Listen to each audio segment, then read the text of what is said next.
Welcome, lovers. We don't know what we're doing, but you probably already knew that. So I've got Lobo here with me again. Hello. And it took me forever to figure out the problem with my sound, so I'm happy I can finally do another video. I'm excited. But today we're going to be talking about a particular manager that is like the worst one I have ever encountered. And in order to avoid a lawsuit, we're going to try our very best not to use her name. So we're probably going to refer to her as things like Queen Bitch Face or Bitch Manager. Because that's what she is. Or just, cock juggling thunder cunt. Well, let me just start off by explaining the first day that I ever worked with her. Which I think was either the first or second day I was there at all. What happened was I got to work and I didn't know how to do literally anything because it was my first couple days of work. And I was just kind of standing there like, what do I do? Somebody tell me what to do. And then she just kind of walked in and told me, hey, you're doing the line.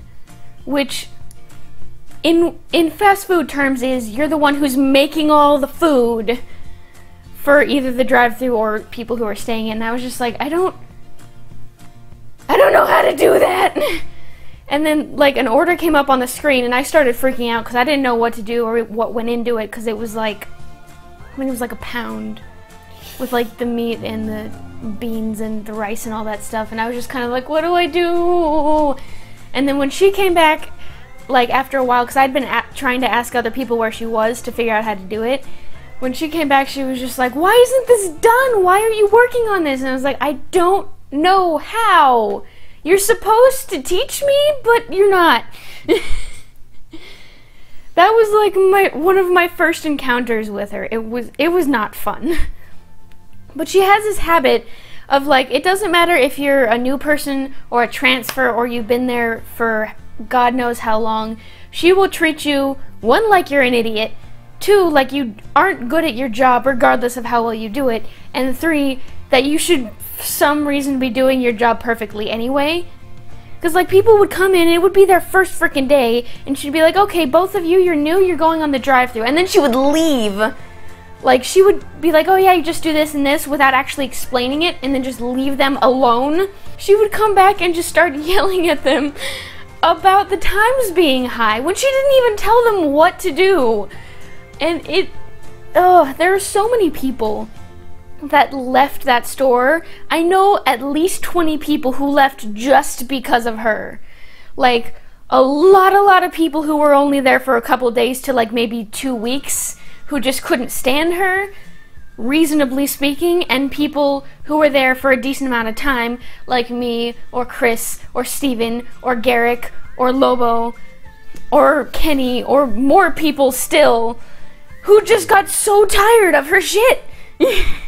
It was awful.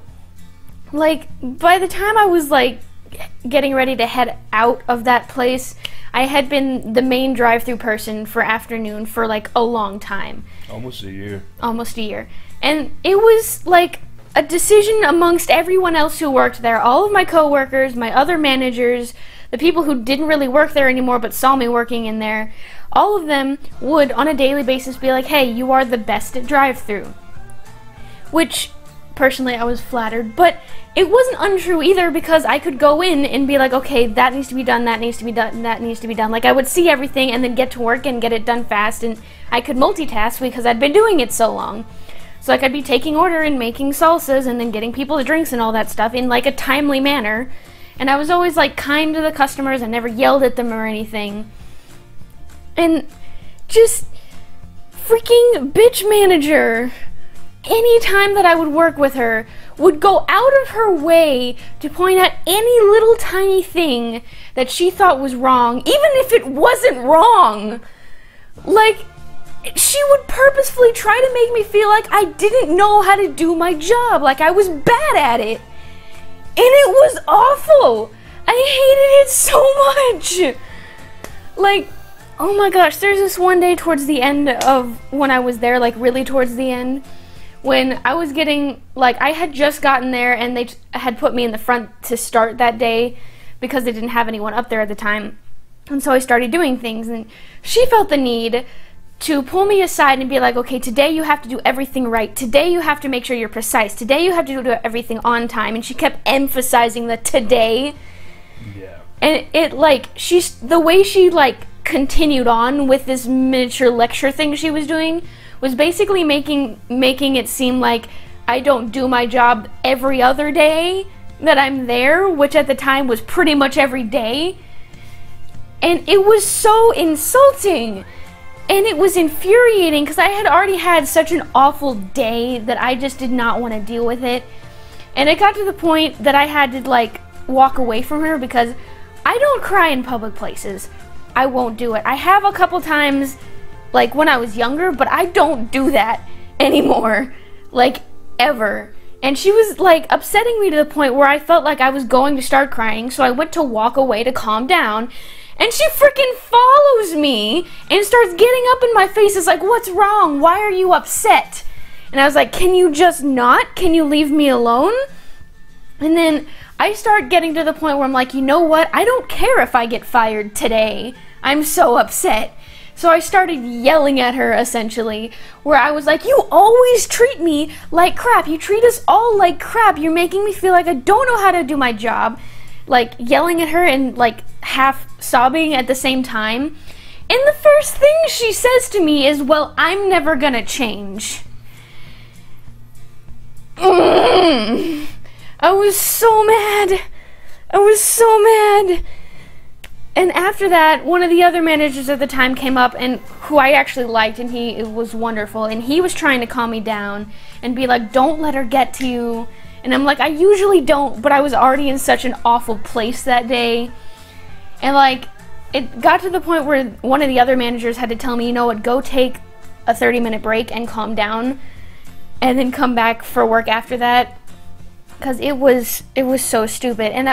And I went up into the office to sit down to try and, like, calm myself down. And then an older guy that also worked for the company walks in, and he was the reason that bitch manager was uptight that day. Well, uptight more than usual that day, because he was, like, examining the store or something like that.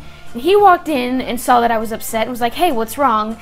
And not 5 seconds later did she, like, throw the door open and be like, oh, I already talked to her.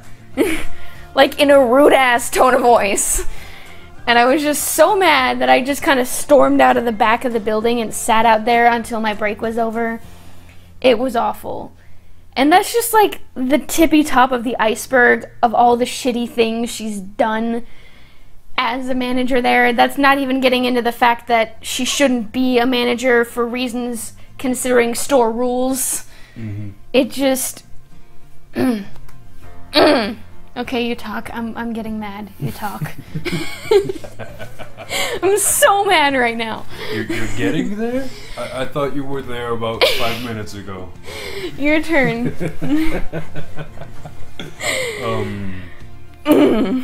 My first experience with her was actually my first day. I was working mornings because I was 20 at the time?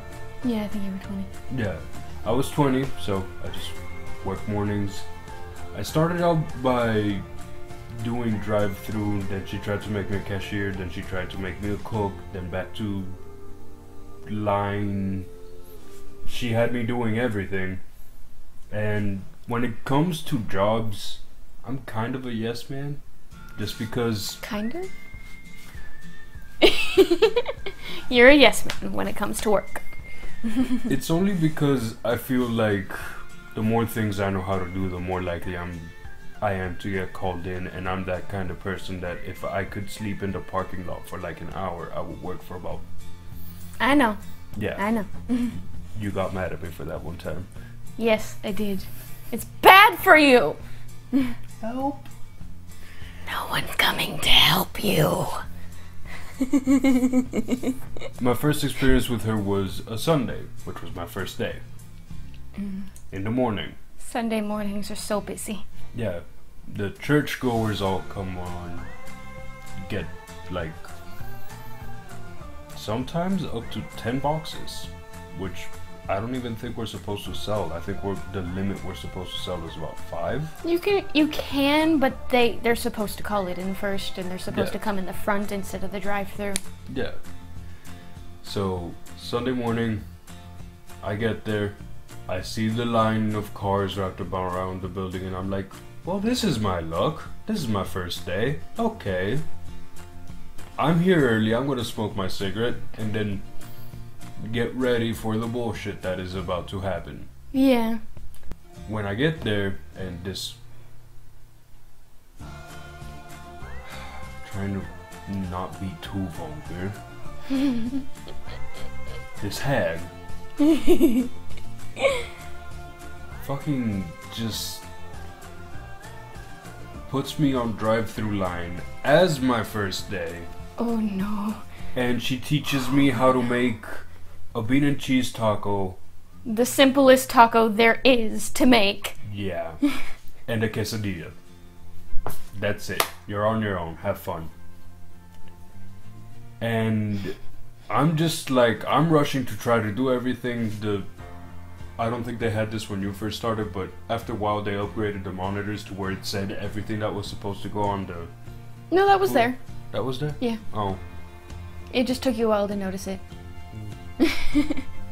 But when I finally did that day, I was just like, oh, yay, okay.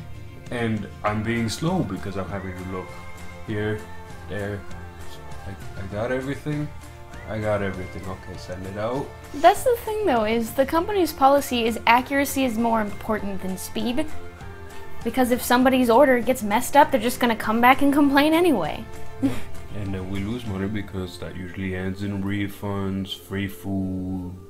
Anyways, like 10 o'clock, 11, 12, it just like... Slam! And we have line wrapped around the building. I'm pretty sure it was actually out to the street that... It might have been. Yeah. Yeah, I think it was out to the street that day.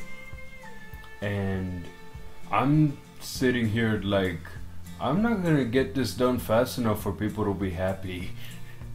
And the hag comes back after leaving me alone to do God knows what in the office. Probably, you know, eating and reading stuff on her phone. Yeah. Because she does that.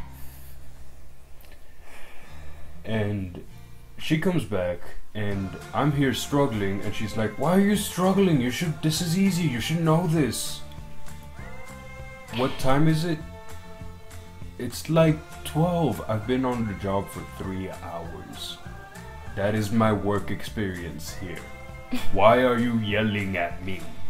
It's like she doesn't understand that people don't automatically know how to do everything. It's so stupid. And we're going back and forth. I'm trying to explain to her, I don't know jack shit. I'm having to use the fucking monitor. And the monitor doesn't always tell you everything that goes on the plate. Yeah, like it didn't tell me about the side salads, and I missed that so much. It's technically a garnish, but we call it a side salad because it's just like a little clump of lettuce with like guacamole on it. Yeah. Swear to God, my eye has decided to rebel right now. But we were going back and forth for like a good solid 10 minutes, and then another manager, who we will now refer to as Creep, oh God, Creep, comes over and starts trying to talk her out of, you know, getting mad at me. And they would get into arguments all the time, but it wasn't even like manager versus manager argument. It was like mom and dad arguments. Like, what is it that it's called? English, come back to me. Undermining. Undermining. Yeah. Oh, okay. The hag would always accuse Creep of undermining her because... Which was ridiculous because he was the general manager. Yep, and she was just a manager. Yeah. She fancied herself as assistant, but she wasn't. She was just a manager. Yep. And, well, they're off arguing. I'm kind of like, guys, guys, I don't know how to work the register and there's nobody to take order, guys. Oh, I hated that they always did that. Yeah. And also the other thing is that I was the only one other than them that spoke English during the morning shift sometimes. Oh, lovely. Yeah, and just, I would be just sitting there like, I'm just gonna wait for this argument to be over. Why haven't you taken their order? Nobody showed me how. You give me the headset, I'm gonna be a caveman with it. Just, nope, I don't know how to do this. And that's why I do the editing. Yep, I don't know what I'm doing either, but I know a little more than he does. Yeah, you give me technology and I'm just, no. No. While this is going on, the line's backing up, the thing keeps going off, which I think her boyfriend does a perfect impression of it. He does. And I honestly, it feels like war flashbacks. I know! I cannot hear that sound anymore without cringing.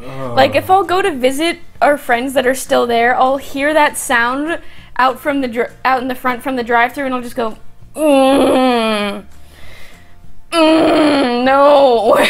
It's just like, I'm gonna be outside real quick, I'm gonna go curl up in a ball and cry.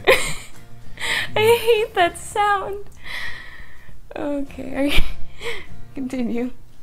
But, like, it keeps going off and off and off, and then after like a minute, it starts beeping every 30 seconds.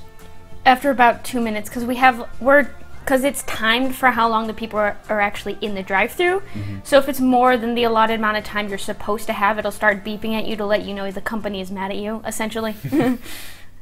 That you're taking too long. Yep, the beep beep beep. Yep. I don't even have to hear the proper sound, I can hear it in my head. Mm-hmm. It haunts my nightmares.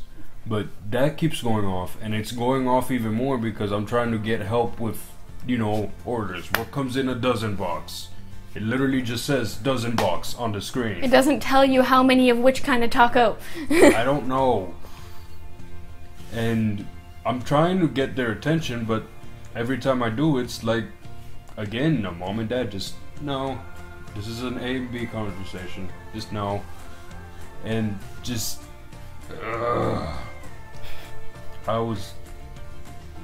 I got so mad that day. I was actually glad when the afternoon shift hit around. I worked because I got to work with a manager who let me smoke. And if I didn't get to do that sometimes, I was pretty sure I was gonna put somebody's face on the grill. Yeah, he got very angry. Yeah, because I get you're a manager, I will respect your authority as long as I am respected in turn. That is something that bitch manager really didn't understand, is that respect goes both ways. You cannot expect everyone in the store to give you the utmost of respect and then treat us all like garbage. That's not how it works. And then she would get so mad about it and be like, you should respect me, I am your manager. It's like, you have not earned any of our respect. Ever. Like, you're not even good at your job. No. Oh, one thing that lights a fire. The fires of rage burn hot every time I think about how bad she was with health. Oh my god, she was so bad with the health code. Okay, the safe serve exam was so easy. If you have an IQ above 10, I'm sure you could do it. It's common sense. If it's on the ground, you don't put it in other... There were several times when she literally dropped tortillas on the floor and just was like, it's fine, 5-second rule. Not in a fucking restaurant. Not in a restaurant where this whole space right here is where feet are constantly walking back and forth. Yep. Just... There were so many times where I would walk in to start my shift and I would see a freaking gas station water bottle or Gatorade or something like that in the ice. Like the ice we have to put in people's cups to give them their drinks. It would be just a gas station drink in the ice. Like, do you know how many germs are on that? That's violating so... I would walk in there and be like, this is a huge violation of the health code. So I'd have to take it out, put it in the tiny little fridge thing, then take out all the ice and put new ice in it so that people wouldn't get sick. And then frickin' bitch manager would walk over to where I was working and start complaining about who moved my drink, where is it? And I'd be like, well, it was violating health code, so I moved it. And I shit you not, every time she would just be like, yeah, and then get her drink and just go off somewhere. And there were so many times when I watched her walk by the flat top and she would accidentally knock down one of the spatulas and she would just pick it up off the dirty ground and put it back on the flat top or immediately use it on like a quesadilla. And I don't. Oh, and like one of the cooks we used to have, whenever he would find the tomatoes, sometimes we would get bad tomatoes and there'd be mold in it, and so he would throw them away. But she caught him doing this on several occasions. She was like, don't throw those away, that's food. And he'd be like, they have mold on them. And she told him to cut around the mold. That's not how anything works. That's not how mold works. That's not how any of this works. And there were also times like when somebody would take the street meat out of the walk-in for some reason and leave it in room temperature for like an hour to the point where it like spoiled. That was morning shift. That was morning shift, because morning shift always did crap like that because they were crap at their jobs. It's not so well, not much, all of them were, but... It's not so much that they were crap at their jobs, it's just that... They were allowed to get away with shit. Yeah, yeah. Because they kissed up to bitch manager. Fucking...